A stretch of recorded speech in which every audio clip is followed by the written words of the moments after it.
Hai, Assalamualaikum. Selamat pagi anak-anak. Ibu harap pada hari ini kalian semua sehat ya. Pada hari ini kita akan membahas materi kehidupan masyarakat pada masa Islam. Coba kalian amati gambar berikut ini.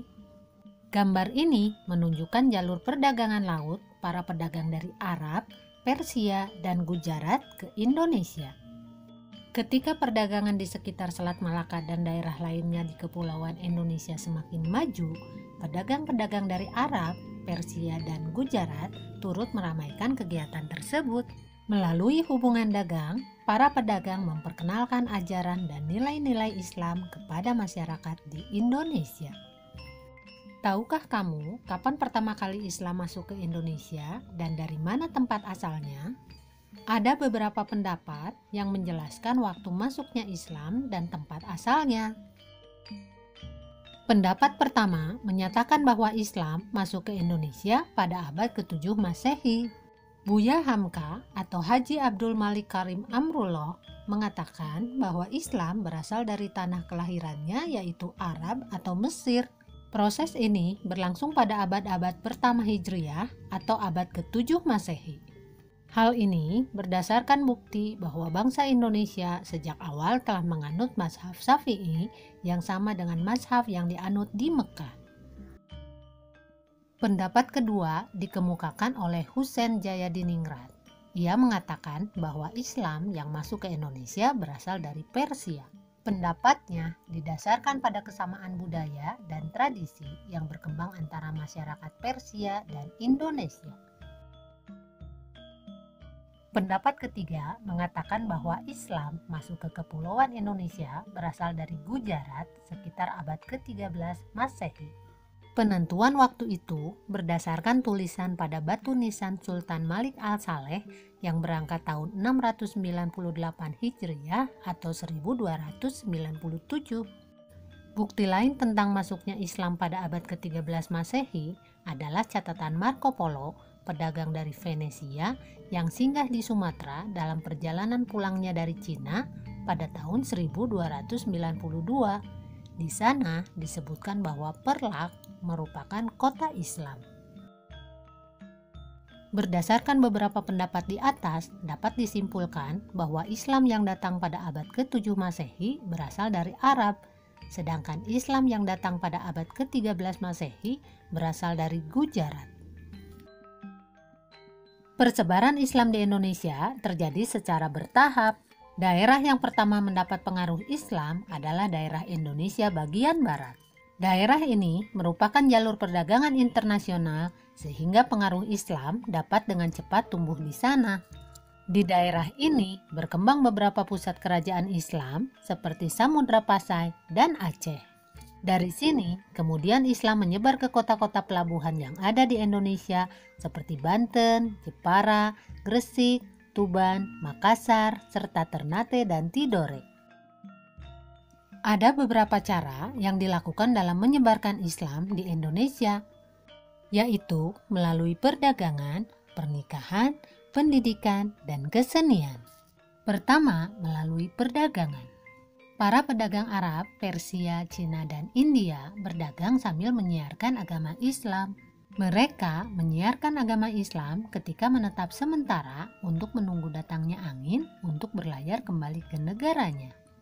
Yang kedua, melalui pernikahan. Para pedagang Muslim yang menetap di sekitar pelabuhan melakukan perkawinan dengan penduduk setempat, baik masyarakat biasa maupun bangsawan.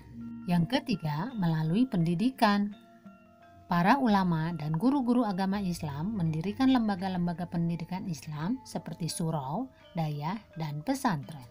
Dan yang terakhir, melalui kesenian. Beberapa tokoh Islam menyebarkan agama yang diselipkan melalui pertunjukan kesenian seperti pertunjukan wayang kulit, misalnya oleh Sunan Kalijaga. Pengaruh Islam terhadap masyarakat Indonesia, pertama di bidang politik. Kerajaan-kerajaan yang semula bercorak Hindu-Buddha berubah menjadi kerajaan Islam dengan sistem kesultanan. Yang kedua, di bidang sosial. Kelompok masyarakat yang semula menerapkan sistem kasta menjadi pudar. Penggolongan terhadap kelompok hanya terjadi misalnya penggolongan terhadap penyebar agama Islam dengan status sosial yang tinggi yang disebut sunan, penggolongan terhadap ulama disebut kiai. Di bidang agama, sebagian besar masyarakat Indonesia yang semula menganut Hindu-Buddha berubah menjadi pemeluk agama Islam. Sementara di bidang kebudayaan, terjadi akulturasi budaya Islam dengan kebudayaan yang sudah ada di Indonesia. Yang pertama, seni bangunan. Pada bangunan masjid masih menggunakan atap tumpang seperti kebudayaan Hindu-Buddha. Yang kedua, menara. Pada Masjid Kudus, bentuk menara mirip sekali dengan bentuk bangunan candi Jawa Timur yang telah diubah dan disesuaikan penggunaannya dan diberikan atap tumpang. Yang ketiga, makam. Penempatan makam di tempat-tempat tinggi atau di atas bukit menunjukkan kesinambungan tradisi yang mengandung unsur kepercayaan kepada roh nenek moyang dan merupakan perwujudan pendirian punden berundak pada zaman megalitikum. Dan yang terakhir ada seni ukir. Dikenal seni ukir kaligrafi berupa ragam hias dari huruf Arab. Kerajaan-kerajaan Islam dikenal dengan sebutan kesultanan dan rajanya disebut sultan, diperkirakan mulai lahir sejak abad ke-13 Masehi. Berikut adalah beberapa kesultanan Islam yang ada di Indonesia, misalnya Samudra Pasai, Kesultanan Aceh Darussalam, Kesultanan Demak, Banten dan Makassar, Kesultanan Mataram, Ternate dan Tidore, dan Kesultanan Banjar.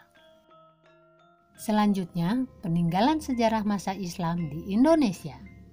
Yang pertama masjid, contohnya Masjid Demak, Masjid Ampel Surabaya, dan Masjid Banten. Yang kedua, keraton atau tempat kediaman raja atau istana. Contohnya Keraton Surakarta, Keraton Yogyakarta, Keraton Kanoman di Cirebon, dan Istana Maimun di Sumatera Utara. Yang ketiga, makam terdiri atas jirat, nisan, dan cungkup.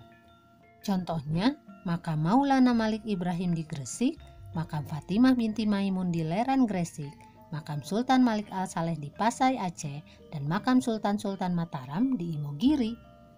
Peninggalan selanjutnya, kaligrafi, yaitu seni menulis indah dan disusun dalam aneka bentuk menarik menggunakan huruf Arab. Hiasan-hiasan ini banyak ditemukan pada dinding masjid atau batu nisan. Kemudian karya sastra, contohnya babat, hikayat, suluk, dan syair. Babat merupakan karya sastra berupa cerita berlatar belakang sejarah, namun bukan sejarah yang berdasarkan bukti dan fakta.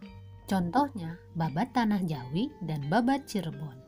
Hikayat yaitu karya sastra berupa cerita atau dongeng yang dibuat sebagai pelipur lara, pembangkit semangat. Contohnya hikayat Hang Tuah dan hikayat Raja-Raja Pasai.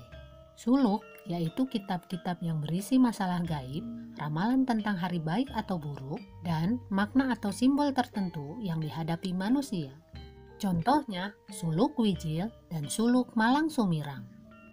Sementara syair adalah puisi lama yang setiap baitnya terdiri atas 4 baris yang berakhir dengan bunyi yang sama. Contohnya syair perahu dan syair si burung pingai. Peninggalan yang lain yaitu seni tari, contohnya tari saman dari Aceh. Kemudian ada debus, yaitu kesenian bela diri dari Banten. Dan yang terakhir, sekaten dan grebek, merupakan upacara peringatan kelahiran Nabi Muhammad yang diadakan setiap bulan Rabiul Awal tahun Hijriah di alun-alun Surakarta dan Yogyakarta. Upacara ini ditandai dengan perarakan sebuah gunungan terbuat dari makanan, buah-buahan, dan sayuran sebagai bentuk ungkapan rasa syukur kepada Tuhan Yang Maha Esa. Nah anak-anak, itulah pembahasan materi mengenai kehidupan masyarakat pada masa Islam. Semoga kalian dapat memahaminya ya. Sampai di sini dulu pertemuan kita kali ini. Wassalamualaikum warahmatullahi wabarakatuh.